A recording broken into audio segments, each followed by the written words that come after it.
שלום חיה. שלום, קושניר. מה נשמע? מעולה. תשמעי, יש לי נושא הארדקור. הארדקור, חרדות איומות. יש את הרגע הזה שאתה נותן את הילד למישהו, את הילד שלך לשמור עליו, אוקיי? זה רגע חרדתי נורא. אתה הולך, איך בוחרים את הבן אדם הזה? מי יהיה עם הילד שלי? האיש הכי נכון להיות עם הילד שלי זה בן אדם שהוא יכול לחבק ושהוא יכול לאהוב ושהוא יכול לצחוק. את מדברת לעשות אודישנים למטפלים או מטפלות?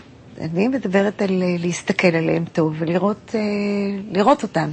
לראות כמה הם שקטים, כמה הם אנשים אוהבים. להסתכל על התווי פנים שלהם. יש אנשים קשוחים, יש אנשים רסרי משמעת כאלה. יש כאלה שבזמן שהם נמצאים אז הכל צריך לדפוק כמו שעון. עם ילד צריך קצת להיות יותר רך, יותר רגוע, יותר לזרום. שמיכת פוך. שמיכת פוך. חפש לך שמיכת פוך לילד, זה מה שאת אומרת. נכון. בא בן אדם לפגישה, אומר, אני מטפל או מטפלת. איך אני בוחר נכון? הסימן הכי טוב לבן אדם שיכול להישאר עם הילד שלי זה כמה הוא שמח לראות אותו, כמה הוא מחייך, כמה הוא פושט את הידיים כשהוא מגיע. הילד. הילד מביע. אני זוכרת שלבן שלי הייתה מטפלת, שגם כשפגשתי אותה באמצע, היא לא רצתה לתת, גם באמצע הפעילות שהיא עשתה, היא לא רצתה לתת לי אותו. היא עוד רצתה להיות איתו. אני חושבת ש...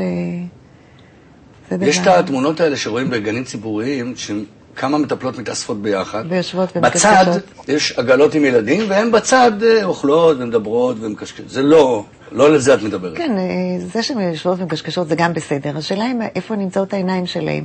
כי היא יכולה לשבת וכל הזמן העיניים שלה מסתכלות, והיא יכולה לשבת ולהיות שקועה בשיחה. ותינוק, הוא צריך בלעדיות על מטפלת, או שאפשר לעשות פול כזה, כמה שכנים ביחד, בואו ניתן לאותה מטפלת 4-5 ילדים, וככה חוסכים כסף. כשהילד לא יוצר אינטראקציה עם ילדים אחרים, אז מגיע לו מישהו אחד שיהיה איתו. כשהוא מתחיל להתעניין בילדים אחרים, אז זה יהיה בסדר אם יהיו שם עוד ילדים, כי יהיה לו עוד מה לעשות.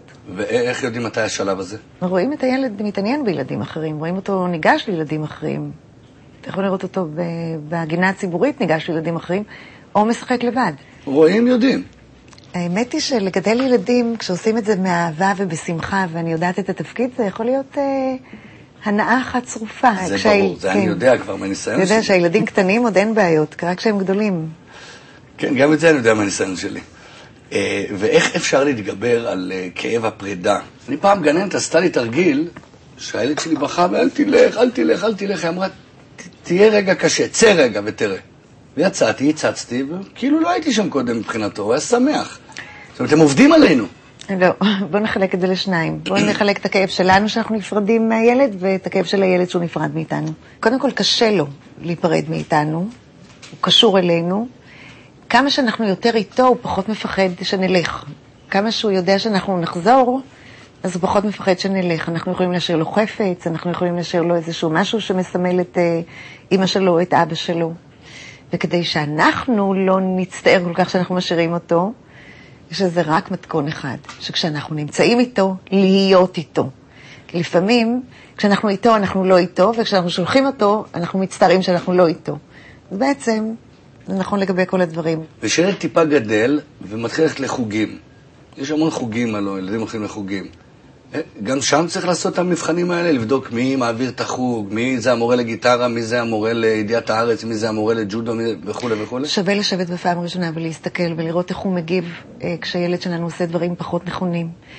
אם מישהו שמלמד ילד אומר לו כמה הוא לא עושה נכון וכמה הוא לא יודע, זה מקום שלא הייתי משאירה את הילד שלי.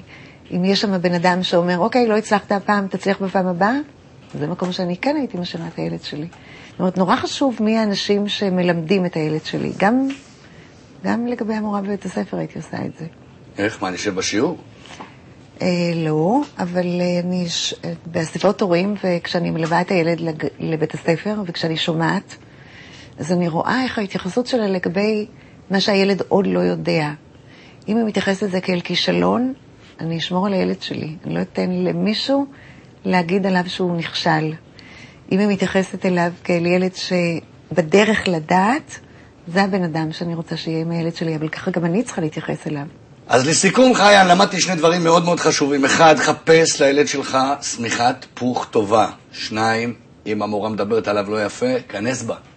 אתה למדת כמה דברים. אחד, שכדאי שכשילד קטן יהיו לידו אנשים רכים מאוד, אוהבים מאוד, רגועים מאוד, וכשהילד גדל, לדאוג שיהיו לידו אנשים שמאמינים ביכולת שלו ומפרגנים לו, ומסתכלים עליו כעל אחד שהולך לעשות כל מה שהוא רוצה בחיים.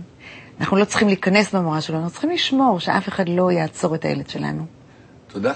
אנחנו ניפגש בפעם הבאה. רציתי לשאול משהו. יש לי חבר שהמטפלת של הילד שלו, בת 23, מאוד גבוהה, ושיער בהיר. זה טוב? צריך לראות אם הילד עושה ככה כשהוא רואה אותה. הוא, אבא שלו, כולם עושים. זה הכל בסדר.